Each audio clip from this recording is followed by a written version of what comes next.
Today we are going to discuss about the latest development in Engineer Mohammad Ali Mirza साहब case. As you already know कि engineer Mohammad Ali Mirza साहब की जो है वो बेल पे कल आर्गुमेंट्स जो हैं वो कंप्लीट हो चुके थे. क्योंकि आर्गुमेंट एक्सटेंसिव थे तो जो है वो कल ऑर्डर प्रोनाउंस नहीं हो सका, तो आज जो है वो ऑर्डर प्रोनाउंस किया गया है. एक तो इसके बारे में हम डिस्कस करेंगे. नंबर टू कि इंजीनियर मोहम्मद अली मिर्जा साहब के जो केस है उसमें जो जज साहब का ओपिनियन क्या है और क्या उसका जो है वो उन्होंने आउटकम निकाला और किस वजह से उन्होंने जो है वो ये डिसमिसल ऑर्डर दिया, उसके ऊपर भी हम इंशाल्लाह बात करेंगे. और इसके अलावा फर्दर हम लोग डिस्कस करेंगे कि इंजीनियर मोहम्मद अली मिर्जा साहब के अलावा हजारों लोग ऐसे हैं जो जेलों में पड़े हैं और वो भी इसी तरह विक्टिम हैं डिफरेंट फॉल्स एफआईआर्स या फॉल्स कंप्लेंट्स का जो है वो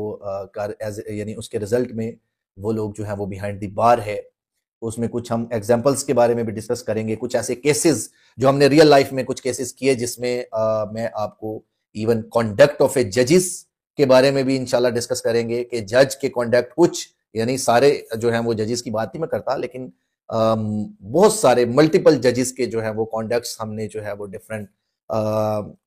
डिस्ट्रिक्ट्स में जो है वो देखे, उनके बारे में भी हम इंशाल्लाह डिस्कस करेंगे. और इसके ऊपर जो फिर अभी 27th कॉन्स्टिट्यूशनल अमेंडमेंट जो आई है उसको हम आप खुद इसको जो है वो इंशाल्लाह डिस्क्राइब करेंगे और मैं अपने कंप्लीट जो है वो ग्राउंड्स आपको बताऊंगा.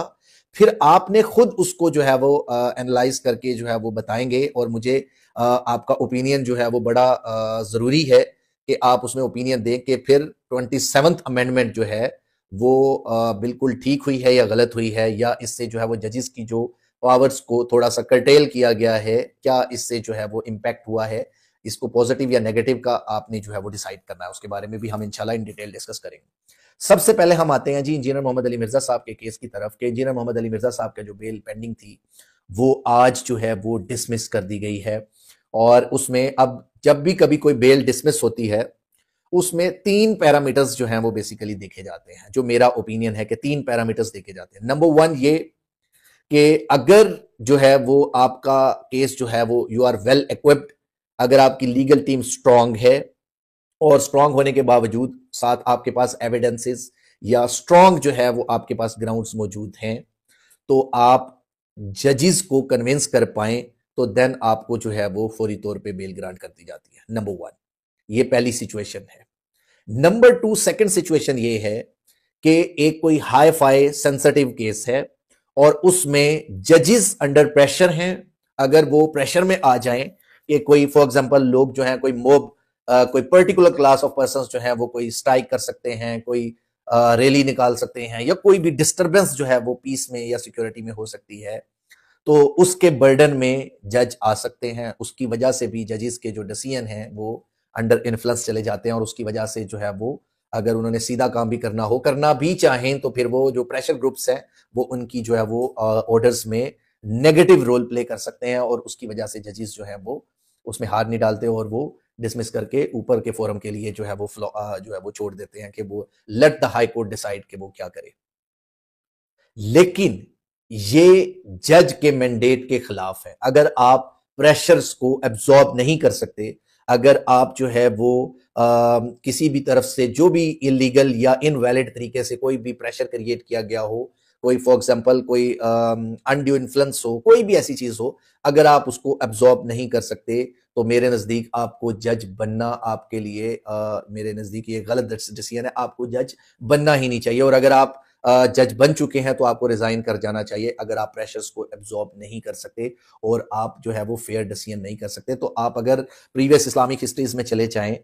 तो बहुत सारे जजेस, बहुत सारे जो है वो उस वक्त काजी होते थे मुसलमानों के, और वो काजी के बारे में ये मशहूर होता था कि चाहे आप उसको जिंदान में डाल दो, आप जेल में डाल दो, वो अपना फैसला इस्लामिक लॉज, इस्लामिक प्रिंसिपल्स और जो भी जो शरीयत के कानून होते थे उस वक्त के लागू, उनको फॉलो करते हुए जो है वो उनको टेकअप करते थे और उनके अकॉर्डिंगली जो है वो डिसीजन देते थे. अब अगर आप ये नहीं कर सकते तो देन आप जो है आपको कोई हक हासिल नहीं है कि आप किसी मासूम की जिंदगी को दांव पे लगाएं. उसके बाद जो थर्ड एस्पेक्ट है, थर्ड एस्पेक्ट ये होता है कि अगर कोई इस तरह का सेंसिटिव इशू है जिसके अंदर आप जो है वो मिस इंटरप्रिटेशन ऑफ लॉ करें, या लेजिस्लेचर आपको प्रेशराइज करता है, या आपके पास कोई लॉ में कोई रास्ता मौजूद नहीं है, कोई लॉ में आपके पास रेमेडीज अवेलेबल नहीं है, या उसकी जो लीगल टीम है वो काफी कमजोर है जो असिस्ट नहीं कर पाती जज को, तो देन जो है वो जज आपकी बेल को डिसमिस कर सकते हैं। और अब ये जो तीन एस्पेक्ट हैं ये आप लोग डिसाइड करेंगे। अगर आपके पास इससे बेटर कोई और भी चौथा ऑप्शन भी है तो आप जरूर मुझे बताएंगे कमेंट्स में कि ये चौथा ऑप्शन भी हो सकता है। मेरे नजदीक ये तीन ही ऑप्शन होते हैं कि या आपकी लीगल टीम स्ट्रांग है, जज कमजोर है, या आपकी जो है वो लीगल टीम कमजोर है, जज स्ट्रांग है, उसको असिस्टेंस नहीं मिली और वो डिसमिसल की तरफ चला गया। थर्ड वन ये कि जज के ऊपर कोई प्रेशर है, कोई फॉर एग्जांपल किसी ऑर्गेनाइजेशन की तरफ से, कोई प्रेशर ग्रुप, पब्लिक ग्रुप की उधर से, कहीं से भी, कोई रिलीजियस ग्रुप्स की तरफ से भी प्रेशर हो सकता है, तो देन वो डिसमिस करते हैं। तो इंजीनियर मोहम्मद अली मिर्जा साहब का केस इस कैटेगरी में फॉल करता है। ये अब आपको डिसाइड करना है कि इंजीनियर मोहम्मद अली मिर्जा साहब के जो है वो मामलात में इतने डिलेज या इतने जो है वो मामलात में अब दोबारा रिमांड होके आया और दोबारा से डिसमिसल होना है। अब 100% बात है कि जज साहब ने कोई ना कोई लॉजिक्स या रीजनिंग के साथ ही डिसमिस किया होगा। और बड़ी एक अनफॉर्चुनेट बात है पाकिस्तान की हिस्ट्री में कि most of the innocent person जो हैं, जो बेचारे मासूम लोग, बहुत सारे फॉल्स कंप्लेंट्स, और जो लोग थोड़े थोड़े इन्फ्लुएंशियल होते हैं, जिनका जो इकोनॉमिकली स्ट्रांग होते हैं, जिनका पॉलिटिकल इन्फ्लुएंस होता है, या जुडिशरी में कहीं उनका जो है वो लिंक्स, या एडवोकेसी के अंदर कहीं पे उसका जो लिंक होता है, वो लोग जो हैं वो इन बाकी जो लोगों के ऊपर जो है वो उनको अंडर इन्फ्लुएंस ले आते हैं और उनके ऊपर जो है वो फॉल्स FIRs और फॉल्स क्लेम्स जो है वो करके उनको जो है वो सिस्टम के अंदर उलझा देते हैं। और उस प्रोसीजर के अंदर जब आप उलझते हैं तो लोग जो हैं वो, बहुत सारे लोग नाउमीद हो जाते हैं, और बहुत सारे लोग जो हैं वो बेचारे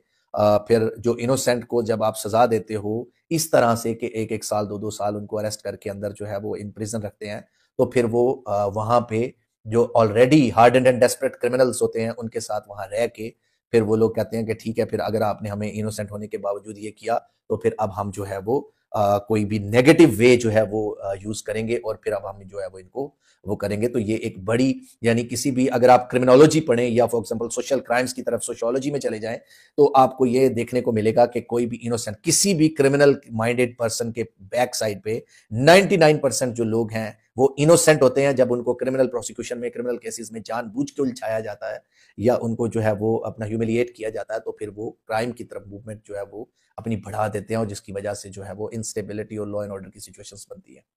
तो अभी क्योंकि इंजीनियर मोहम्मद अली मिर्जा साहब की जो है वो डिसमिस हो गई बेल, अब इसके ऊपर आप जो है वो अपील में, ऊपर जो है अपील तो नहीं होती खैर बेल की, बेल में बस आपने डायरेक्ट ऊपर हाई कोर्ट में बेल फाइल करनी होती है, और पोस्ट रेस्ट बेल, और उसमें जो ग्राउंड्स मैंने प्रीवियस अपनी वीडियोस में बताए गए हैं वही सारे रेलिवेंट हो गए हैं, वही सारे रेलिवेंट हैं। तो मैं ये चाहूंगा कि इंजीनियर मोहम्मद अली मिर्जा साहब की जो लीगल टीम है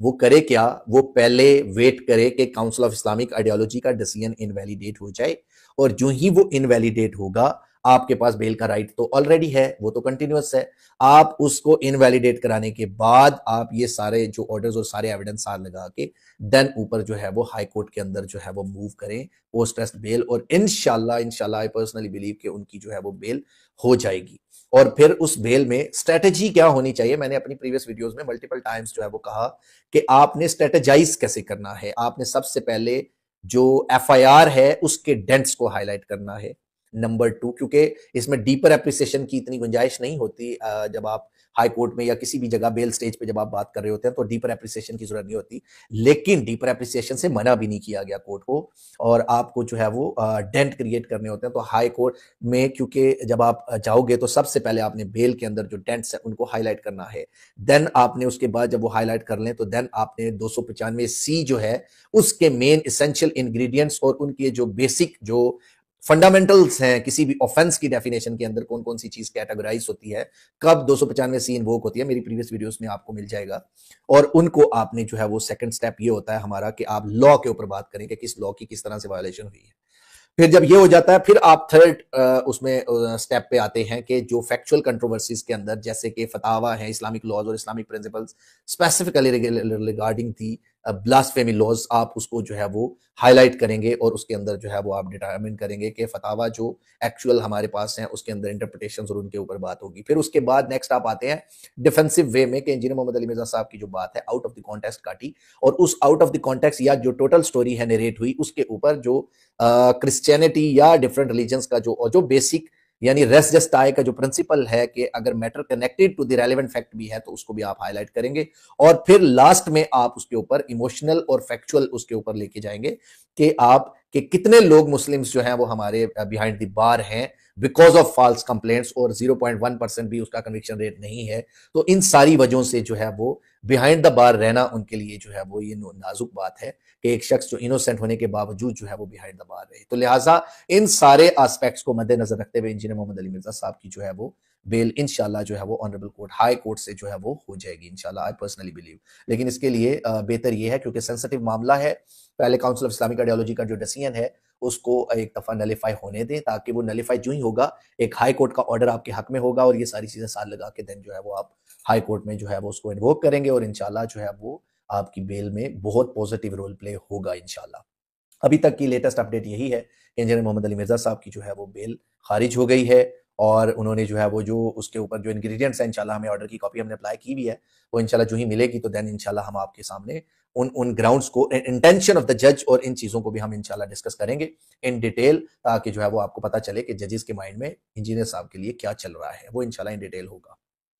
नेक्स्ट हम क्या कहते हैं, नेक्स्ट हमने कहा था कि देखें उसके बाद फर्दर के 27th अमेंडमेंट में एक कॉन्स्टिट्यूशनल बेंच बना दिया गया है, कॉन्स्टिट्यूशनल कोर्ट बना दी गई है। अब होगा क्या कि सिर्फ जो कॉन्स्टिट्यूशन से रिलेटेड पॉलिटिक्स से रिलेटेड जो भी केसेस है वो सारे के सारे एक अलग से कोर्ट सुनेगी।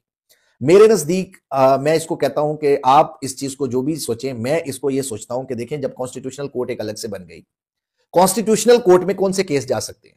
पॉलिटिकल केसेस जितने आपके कॉन्स्टिट्यूशनल इंटरप्रिटेशन इलेक्शन से रिलेटेड जो भी यानी गवर्नमेंट से रिलेटेड जो मामलात हैं वो सारे तकरीबन उसमें जाएंगे। अब आम बंदे को जो लेमैन है उनका कोई लेना देना एज सच डायरेक्टली इसके केसेस के साथ नहीं होता। उनका लेना देना किन केसेस के साथ है, आपकी जमीन पे कब्जा हुआ, आपके घर पे कब्जा हुआ, आपकी प्रॉपर्टी किसी ने कोई